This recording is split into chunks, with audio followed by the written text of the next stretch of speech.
You're addicted to your emotions.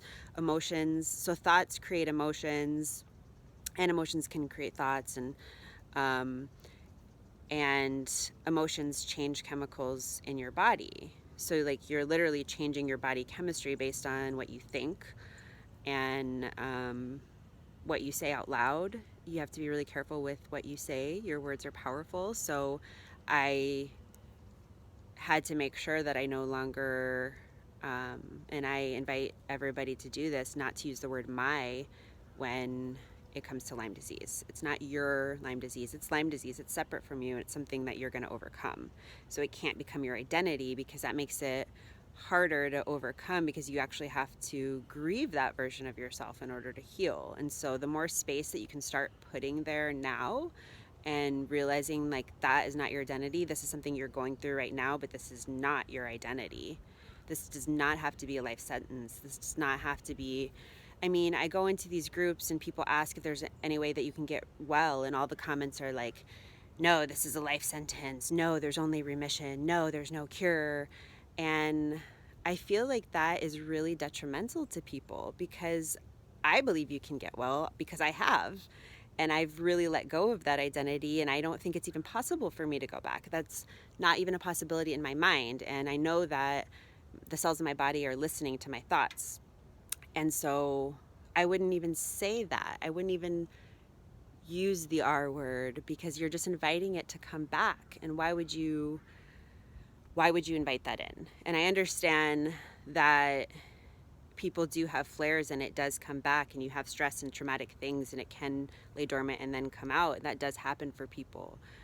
But it also happens that people completely overcome. I know other people who have completely overcome as well, and we're not going back. So I don't care if you believe in the R word and think that's the only way and it's a life sentence. If you want to believe that, then you're trapped in that belief, but that is not a part of my belief system. For me personally, and I don't promise a cure for anybody, because everybody has to do it for themselves. But for me, I call it a cure. I don't use the R word. For me, it's a complete cure. I am a new, vibrant, healthy person, and I'm never going back to that sick version of me. I'm only going forward.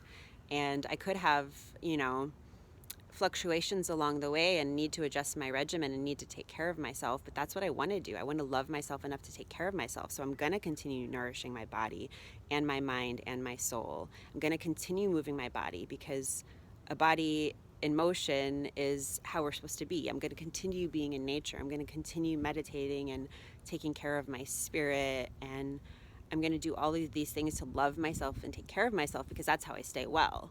So for me, I use the word cure because I'm going to continue to live the life of the healthy new version of me that's never going to go back. And that's something I have actively decided on. And so you can use whatever words and stories and beliefs that you want for your own story, but to impose that on others can be detrimental.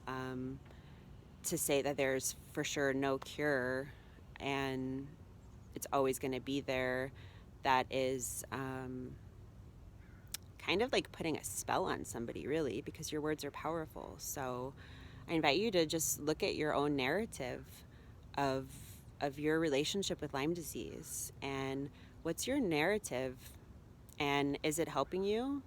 Is it hurting you? Just become aware of it, and maybe you don't want to work on changing it right now, but maybe at some point in the future it won't make sense to you, and you'll realize that it's just a narrative, and you'll be able to drop it, and maybe doing that will be the last step that you need to truly heal. So for me, I think one of the first steps really to becoming well is actually knowing that you can become well. And so if everybody's telling you that you can't, that's kind of setting the stage against you. So you have to know it for yourself. I can't promise anything to anybody, but if you don't know it for yourself, it's going to make the road a lot harder. So step one, know that you truly can heal. It has been done. I hope you have a wonderful day.